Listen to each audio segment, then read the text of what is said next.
하나님의 사랑, 하나님의 축복이 함께하기를 주님의 이름으로 축원합니다. 우리 앞뒤 좌우에 있는 분들 따뜻한 사랑의 마음으로 인사를 나눕니다. 주님의 이름으로 사랑하고 축복합니다.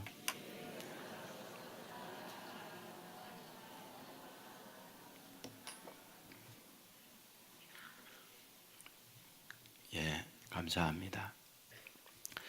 지혜의 정원이라고 하는 책이 있는데 소설가 이용범이라는 분이 썼습니다.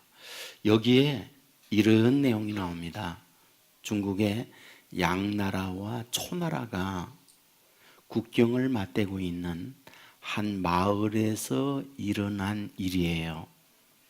양나라의 작은 고을의 현령, 그 고을을 다스리는 분이 있는데 이름이 송취입니다. 그곳에서 사람들이 생존을 위해서 농사하는 작물이 있어요. 참외 농사입니다. 그런데 어떠한 지역보다도 그 마을에서 생산된 참외는 맛이 일품이에요. 그리고 아주 잘 컸어요. 자, 그런데 국경을 맞대고 있는 이 초나라, 여기에도 참외 농사 짓습니다. 하지만 그곳의 참외는 맛이 없어요. 그리고 성숙, 성장, 이 부분에 있어서 기대만큼 이루지 못해요. 그래서 늘상 이 초나라에 농사하는 사람들은 늘 참외 농사 잘 되고 있던 양나라, 여기에 시기심 또는 질투심 이런 것들이 굉장히 많았어요. 어느 날 이 초나라 농사하는 사람들이 국경을 넘어서 바로 이 양나라의 참외밭에 가서 넝굴을 띄웠고 그 참외 농사를 망하게 만들었어요. 여기에 이런 모습을 본 양나라 사람들 얼마나 많이 화가 날까요? 현령이었던 송취에게 찾아가서 얘기했어요. 우리가 저 초나라 사람들에 의해서 농사 망쳤습니다. 우리도 가서 저들의 참외밭을 뿌리채 뽑겠습니다. 라고 얘기한 거죠. 사실 이것은 그들의 갖고 있는 감정적 표현인 거죠. 누구나 다 그럴 수 있어요. 이는 이, 눈은 눈. 이것이 갖고 있는 인간의 상대를 향한 생각일 수 있으니까요. 그런데 송취는 농부들에게 이렇게 얘기합니다. 그래, 당신들의 감정, 당신들의 아픔 이해한다. 당신들이 원하는 대로 가서 뿌리채 참외 뿌리를 뽑는다면 그들의 복수는 된다. 그러면 그 이후 어떻게 될 거냐? 과연 그런 복수를 당한 그 초나라 사람들이 바로 우리에게 다움해코자 하는 이런 생각을 갖지 않겠느냐? 사람이란 누구나 감정을 갖고 있기 때문에 그 이후에 더 많은 복수가 오고 가고 할 때 힘들어진다.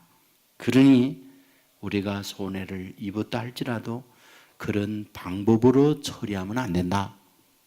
그리고 송취는 자기 농부들에게 이렇게 말하죠.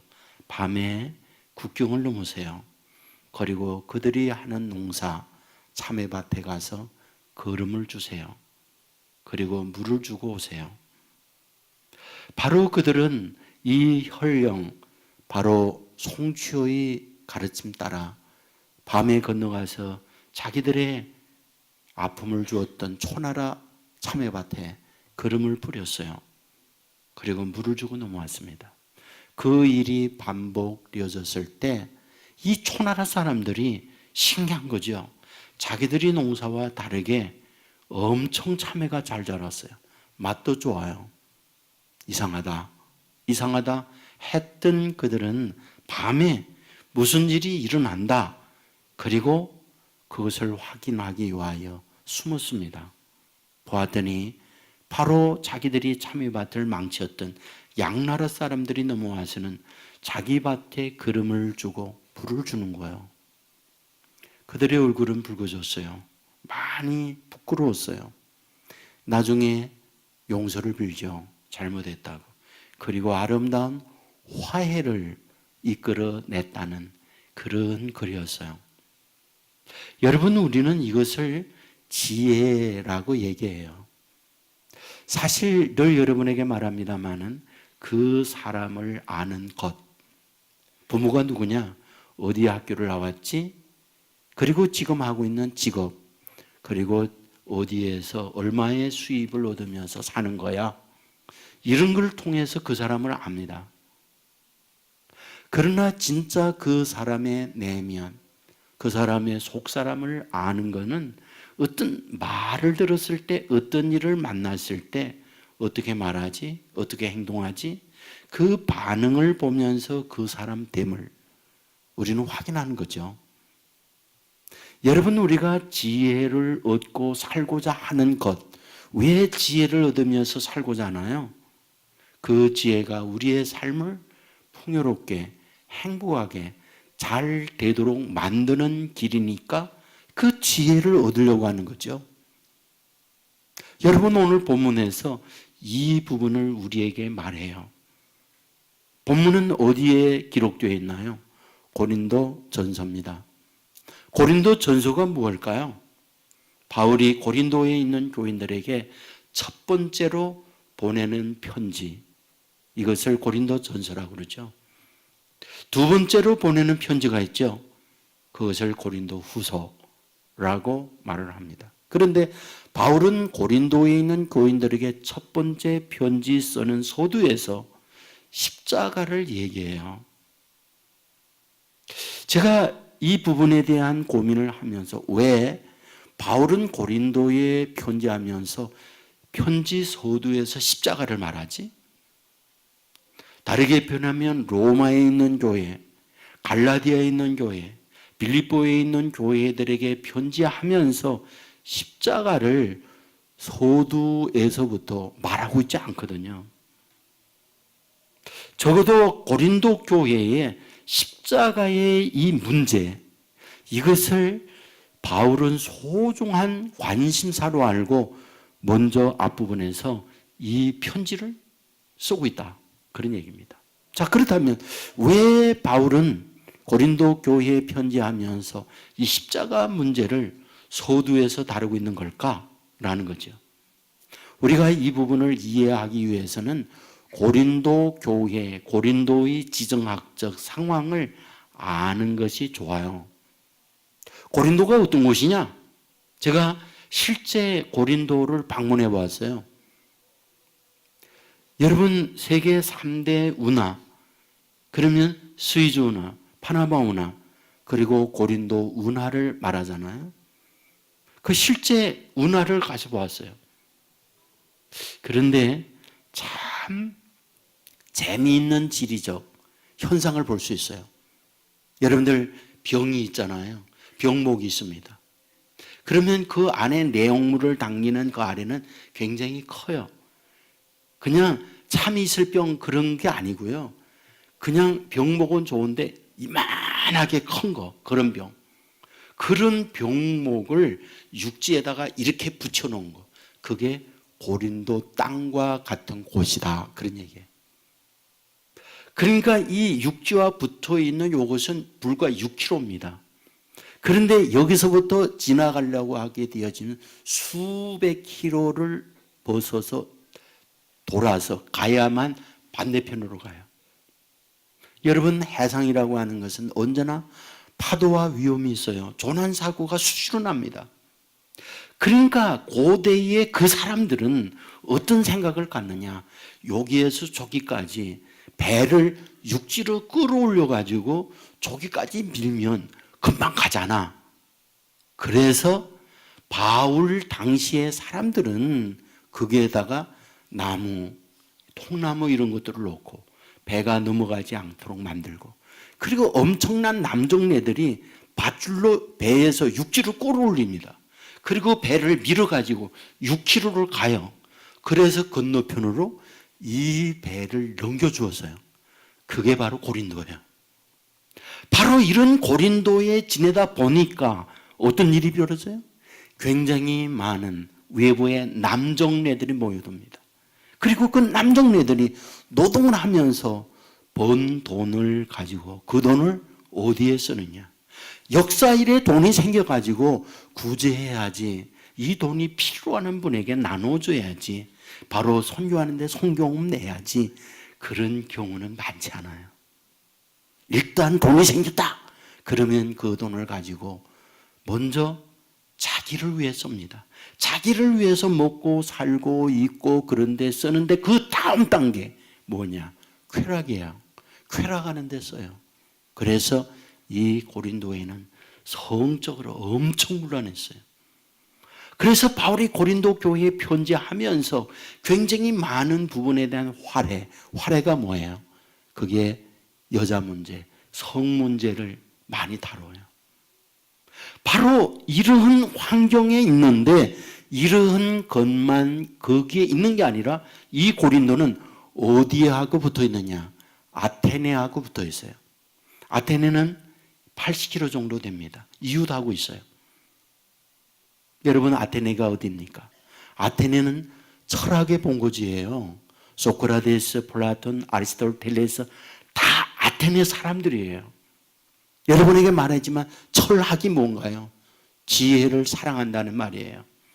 그러니까 삶의 지혜를 얻는 이런 활동이 왕성하게 이루어지는 것이 아테네고 거기에 옆에 있는 고린도 사람들도 지혜에 관하여 철학에 관하여 엄청난 관심을 갖고 있는 것이 그 동네 사람들이에요.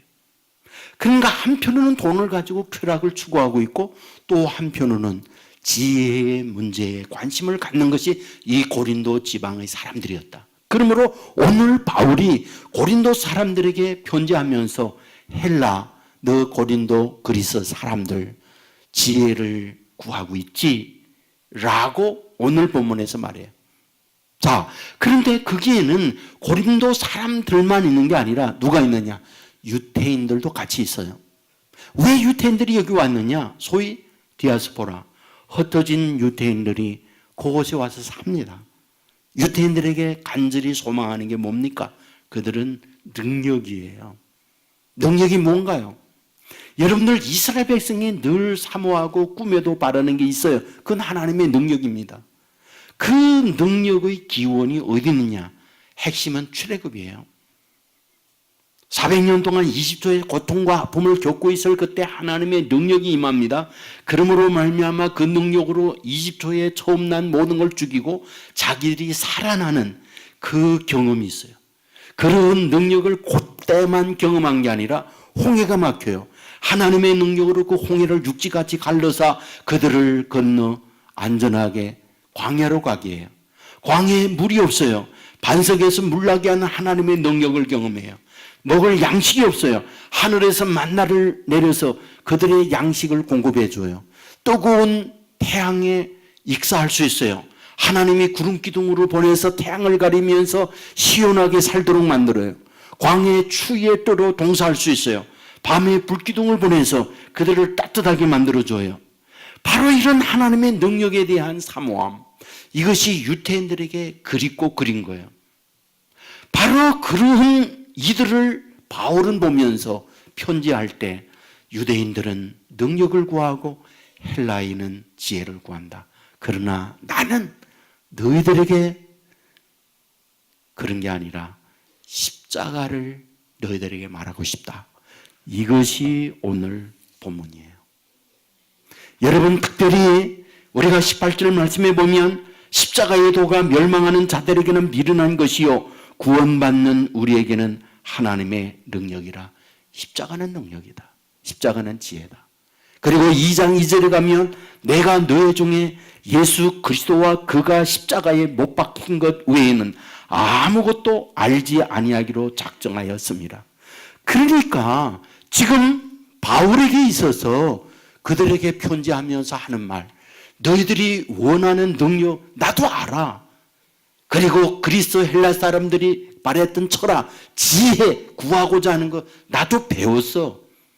그런데 내가 이 지혜도 이 능력도 다 알지만 십자가 여기야말로 바로 지혜와 능력이 이 안에 있어 라고 말하고 있는 거죠. 자, 그렇다고 한다면 도대체 십자가가 뭔데? 바울은 고린도 교인들에게 이 말을 할까요? 여러분, 우리가 역사 일에 보면 범죄자들에 대하여 판결을 내립니다. 가장 판결의 최고의 형벌은 사형이에요. 여러분, 사형시키는 방법들이 굉장히 많습니다. 칼로 목을 칠 때 단두형이라고 그래요. 또는 밧줄로 목을 매 사형을 시킬 때 교수형이라고 그래요. 어떤 사약을 해서 사람을 죽일 때는 사약형이라고 그래요. 그런 여러 가지 사형 방법이 있는데 그중에 가장 잔인하고 고통스러운 사형 방법이 뭐냐? 그건 십자가형이에요. 그러니까 예수 그리스도가 십자가에 못 박혀 돌아가셨다. 이것은 사형을 당한 것인데 그 사형당한 십자가를 보면서 유태인들은 어떻게 생각하느냐? 부끄럽게 생각해요. 그리고 그 십자가를 말할 때 헬라인들은 십자가를 보면서 뭐라고 그래요? 저 미련한 것들, 십자가가 무슨 자랑이야 라고 생각을 하고 있어요. 그런데 그런 생각을 가지고 있는 바울은 뭐라고 그러냐? 십자가는 능력이다. 십자가는 지혜이다.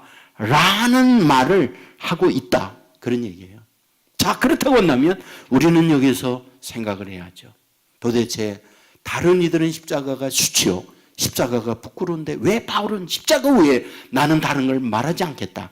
그리고 너희들이 말하는 어떤 능력, 너희들이 말하는 지혜, 이 십자가 안에 다 있다 라고 말할 때 바로 이 십자가는 무슨 의미가 있길래 바울은 이렇게 말하는 걸까? 라는 거죠. 여러분, 어떤 의미가 있는 걸까요? 이 부분에 대하여 예수님께서 하셨던 말씀을 생각해 보면 그 의미를 파악할 수 있어요. 여러분, 예수님께서 세상에 오셔서 입을 열어 가르쳐 가라사대 회개하라 천국에 가까웠느니라 말씀 전하는 일을 하세요. 그리고 능력을 행하세요. 귀신을 쫓고 병든 자를 고쳐요. 그리고 오병이어의 기적과 물이 포도주 되게 하는 기적을 행하세요. 그런데 여러분 아세요? 예수 그리스도의 십자가는 처음부터 말하지 않았다는 것. 예수 그리스도의 십자가는 예수님의 마음 깊은 곳에 비밀로 간직하고 숨겨 놓았다는 걸. 여러분, 예수님께서 언제 처음으로 예수 그리스도의 십자가를 공개합니까? 가이사라 빌립보에 갔을 때요. 예수님은 제자들에게 여론을 조사합니다. 사람들이 나를 누구라고 하느냐? 사람들이 나에 대한 평판이 무엇이냐? 여론을 조사해요. 그때 사람들이 예수님에 대하여 말했던 여론을 얘기합니다. 어떤 분은 엘리야라고 합니다. 어떤 분은 예레미야라고 합니다. 어떤 분은 세례 요한이라고 합니다. 어떤 분은 선지자 중에 하나라고 합니다. 그래? 그렇다면 너희들은 나를 누구라고 생각하느냐? 그때 유명한 베드로의 신앙 고백을 듣습니다. 주는 그리스도시요 살아계신 하나님의 아들입니다. 그때 이 말을 들었던 예수님이 너무 기뻐해요. 그리고 얘기하죠. 바요나 시몬아, 네가 복이 있도다. 이를 알게 하니는 혈육이 아니요 하늘에 계신 아버지가 너에게 이걸 알게 해줬구나 라고 하면서 베드로를 칭찬합니다. 그리고 하는 말, 너 위에 내 교회를 세울게. 그리고 공개해요. 비로소 내가 십자가에 죽는다. 그때 거기서 합니다. 그걸 최초로 공개합니다. 그렇다면 도대체 왜 이걸 그렇게 신중하게 공개하는 겁니까? 아무나 이 부분을 받아들일 수 없으니까. 이것을 누구나 수용할 수 없는 너무 소중한 부분이니까 그걸 얘기해요. 여러분, 예수님께서 이 땅에 오셔서 타임 테이블을 가지고 시간표에 의해서 움직입니다. 그 시간표의 마지막 파이널 포인트 어디입니까? 그게 십자가예요. 예수님께서 움직이고 활동할 때 어디를 향하여 가느냐? 골고다의 십자가를 향하여 예수님 움직이셨어요. 특별히 마지막 예루살렘으로 올라갈 때 여러분 제자들에게 뭐라고 말한지 아십니까? 마태복음 20장 17절에 보면 예수께서 예루살렘으로 가려 하실 때에 12 제자를 따로 데리시고 길에 이르시되 이제 마지막 예루살렘에 올라갑니다. 그때 12제자를 따로 길에 불러서 아주 중요한 폭탄 선언이에요. 폭탄 선언이 뭡니까? 나 이번에 올라가면 조롱당하고 매 맞는다. 그리고 십자가에 못 박혀 죽는다. 그 이야기를 제자들에게 올라가기 전 이야기합니다. 그렇다면 무엇입니까? 예수 그리스도가 세상에 오신 건 십자가를 위해서 오셨고 그 십자가를 위하여 방향을 정하고 한 걸음 한 걸음 내디딘 거예요. 그렇다면 도대체 왜 그 십자가가 그렇게 중요한 겁니까? 갈라디아서 3장에 보면 십자가를 이렇게 얘기해요. 십자가는 저주다. 십자가는 저주다. 그 저주에 예수님이 저주당했다. 성경은 그렇게 기록합니다. 그렇다면 왜 예수님이 십자가상에서 그 저주 받느냐? 말하죠. 너희가 받는 저주를 예수님이 그곳에서 대신 받았다. 그 십자가를 저주인데 너희가 받을 그 저주를 내가 다시 받는다라고 말씀하고 있는 거죠. 여러분, 예수님은 신이 말합니다.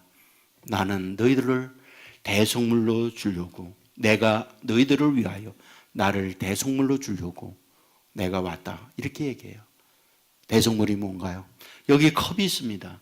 컵의 값이 10,000원이라고 생각해요. 그러면 이 10,000원이라는 것과 내가 10,000원을 현금으로 주는 것은 같은 거예요. 저울에 10,000원을 놓고 이 컵을 넣으면 수평이에요. 무슨 뜻입니까? 대속물은 내가 너희들을 위하여, 너희들의 생명을 위하여 내 생명을 너희들에게 값으로 지불한다라는 게 대속물이라는 말이에요. 십자가상에서 예수님께서 자신의 대속물로 저와 여러분을 위하여 자신의 생명을 준 그것이 뭐다? 그게 십자가다. 여러분, 지금 묻겠어요. 왜 유대인들은 능력을 구할까요? 능력 구해서 뭐 하려고? 능력 행해서 뭐 하려고? 그래요. 병도 고치고 능력을 행해요. 뭐 하려고? 결국은 잘 되려는 거예요. 잘 되려고. 자, 여러분, 헬라인들, 그리스 사람들이 지혜를 구해요. 지혜. 왜 지혜를 구하는 걸까요? 여러분, 제가 지혜 시리즈 설교를 한다고 말했잖아요. 그래서 지혜에 관한 책들을 여러 권 많이 구입했어요. 그래서 지혜에 관한 많은 책들을 읽는데 유디트라고 하는 오스트리아 사람이 있어요. 이분은 지혜만 전문적으로 연구한 사람인데 지혜를 읽는 시간이라는 책이 있거든요. 여기에서 이제 지혜가 이런 거다라는 설명을 합니다. 자기가 슈퍼마켓 갔습니다. 그래서 물건을 사고 카운터에 계산하기 위해 서 있는데 자기가 서 있는 그 캐셔, 계산하는 점원이 너무 서툰 거예요. 그래서 줄을 계속 자기 줄만 내리비로 서 있습니다. 그러니까 서투는 정도가 어느 정도냐? 물건을 오면 카메라에 스캔하잖아요. 그 스캔하는데 잘못해서 2번씩 스캔도 하는 거예요. 그러니까 뒤에 있는 이 사람들이 얼마나 짜증 부리고 본인은 얼마나 화가 납니까? 그러니까 계속 그 줄에 엄청난 그 화난 줄로 서 있어요. 거기다가 스킨을 2번 하니까 자기가 그걸 풀어야 되는데 풀 줄 모르니까 푸는 또 다른 직원을 부르다가 그것을 다시금 풀고 이 작업이 반복되다 보니까 그 줄에 있는 사람은 다 화가 난 거예요. 그런데 자기 앞에 있는 남자, 그가 계산대에 가서 섰어요. 그랬더니 이분 화가 난 상황인데 이렇게 말을 하는 거예요. 뭐라고? 힘드시죠? 이렇게. 힘드시죠? 이렇게. 그렇게 힘드시냐고 물었더니 이분이 눈물을 쭉 흘리는 거예요. 그러면서 하는 말, 나 오늘 처음으로 여기 섰거든요. 서기 전에 훈련을 많이 했어요. 그런데 실전에 와서 보니 생각했던 거와는 너무나 다르네요. 그렇게 얘기했어요. 그 말을 듣는 주변의 사람들이 갑자기 숙연해졌어요. 뒤에 있는 한 여성이 아스피린을 주면서 머리 아픈데 이거라도 드세요 라는 모습으로 그 상황이 완전히 반전이 된 이야기를 거기 쓰고 있어요. 이분은 여기에서 그 사건을 보면서 도대체 지혜라는 게 뭘까? 결국 어떤 문제 상황을 아름답게 평화롭게 잘 되는 것으로 풀어내는 방법이라는 거죠. 그러니까 그리스 사람들이 바로 지혜를 갖고 얻어지려고 하는 게 뭐냐는 거예요. 결국 인생의 축복, 인생의 형통, 인생의 잘 되는 걸 위하여 지혜를 얻으려고 하는 거라는 거죠. 그런데 바울은 뭘 얘기합니까? 바로 이 십자가라고 하는 것은 바로 인간이 어떤 능력이나 지혜를 얻어서 잘 되게 하려고 하는 결정체가 십자가다. 그러므로 이 십자가야말로 너들이 갖고 있는 능력이나 지혜를 이 십자가 안에서 다 얻을 수 있다라는 것이 바울이 고린도 교회를 향하여 보내는 편지의 내용이었다는 거예요. 그렇다면 도대체 이 십자가를 통하여 무슨 지혜를 얻습니까? 무슨 능력을 얻습니까? 말씀했죠. 능력을 행하고 지혜를 얻고자 하는 것은 결국 잘 되고자 하는 게 목적이었다고. 능력을 통해서 잘 되려는 거예요. 지혜를 통해서 잘 되려고 하는 거예요.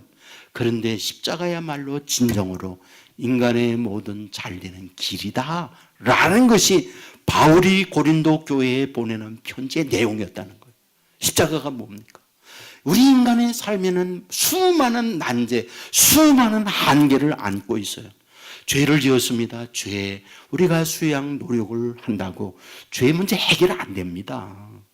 우리 안에 거짓, 우리 안에 추함, 이거 어떤 노력을 기울이며 해결되는 게 아니에요. 어떤 인간의 수많은 한계, 그 어떤 능력을 우리가 갖는다 할지라도 그 능력은 안 돼요. 그런데 뭐다? 십자가 안에서 해결된다. 너희가 하지 못하는 걸 예수 그리스도가 십자가에서 대신 행해 주셨다. 너희가 받는 고통과 저주 십자가 안에서 대신 당해 주셨다. 이것을 말씀하려는 게 뭐다? 그게 십자가라는 거예요. 여러분, 그러므로 이 십자가를 붙들고 십자가를 가질 때에 뭡니까? 저의 약함 십자가 안에서 강함으로 바꾸어 주신다. 너의 미련함 십자가 안에서 지혜롭게 만들어 준다. 너희들의 여러 가지 한계 십자가 안에서 무한한 능력의 사람으로 되게 해준다. 그러므로 십자가가 무엇이냐? 십자가는 능력이요 지혜다. 이것을 바울이 고린도의 교회에 말하는 거예요. 이런 십자가의 능력이 저와 여러분 가운데 넘치기를 주의 이름으로 축원합니다. 자, 그런데 문제가 있죠. 우리가 이 십자가의 능력을 우리가 압니다, 이제. 그러면 십자가의 능력을 안다고 다 십자가의 능력과 십자가의 지혜가 오는 것이냐? 사실은 그렇지 않죠. 아는 것과 그것이 나에게 실제화되는 것은 달라요. 그러면 어떻게 할 때에 십자가의 지혜의 능력이 나에게 실제화가 될 수 있겠느냐? 라는 거잖아요. 여러분, 우리가 말씀을 보면 예수님께서 늘상 놓지 않고 하는 말씀이 있어요. 어떤 기술과 능력을 행하기 전에 반드시 전제로 확인하는 거 있습니다. 그 바로 믿음이었어요. 내가 믿느냐? 이 이야기를 꼭 합니다. 여러분, 그것을 마가복음 10장에서 우리가 볼 수 있는데 귀신 들린 아이가 있습니다. 아버지가 그 아이의 귀신을 쫓기 위하여 백방으로 노력하지만 백약이 무효입니다. 근데 소문을 들어요. 예수님께 가면 어떤 병이 걸렸든 어떤 영적 문제가 있든 다 해결받는다. 고침받는다. 그래서 이 아이를 데리고 물음으로 예수님이 계신 곳까지 옵니다. 그런데 막상 예수님이 계시지 않아요. 제자들만 있어요. 그래서 그 제자들이 이 아이에게 예수님께서 하던 걸 흉내내면서 귀신아 나가라, 귀신아 나가라 별걸 다 했는데 안 나가요. 근데 마침 예수님이 거기 왔어요. 그 아이의 아버지가 예수님께 달려오더니 이렇게 말하죠. 당신의 제자들이 내 아이의 병, 내 아이의 귀신 쫓아내지 못했습니다. 당신이 혹시 뭔가 할 수 있으면 내 아이의 귀신 쫓아내 주십시오 라고 말을 해요. 그때 그 유명한 말을 합니다. 할 수 있거든이 무슨 말이냐? 믿는 자에게는 능치 못함이 없느니라. 할 수 있거든. 그게 무슨 말이냐? 믿는 자에게는 능치 못함이 없느니라. 그러니까 이 아이 아버지가 하는 말, 내가 믿나이다. 나의 믿음 없음을 도와주소서 라고 얘기해. 그때 예수님께서 내 믿음대로 될지어다. 그리고 아이의 병을 쫓아내. 여러분, 여기에서 그 놀라운 주님의 능력, 누구에게 오는 겁니까? 믿을 때. 믿을 때에 그 주님의 능력이 임하게 되는 거예요. 십자가는 지혜입니다. 십자가는 능력입니다. 여러분, 사람들이 능력을 구하고 지혜를 구하는 것은 그것을 통하여 인생의 행복, 인생의 잘됨을 목적으로 그걸 원하는 거예요. 그런데 여러분, 십자가가 뭡니까? 이 땅 위에서 십자가로 말미암아 내 인생의 저주와 고통이 해결됩니다. 이 땅 위에서 십자가의 문제가 해결만 되는 게 아니라 죽음 이후에도 영원토록 잘 되는 영생의 복이 십자가에 있습니다. 바로 이것을 바울은 고린도 교회에 얘기해요. 그래서 십자가가 지혜고 십자가가 능력인데, 그러므로 십자가 외에 나는 다른 걸 말하려고 하지 않는다.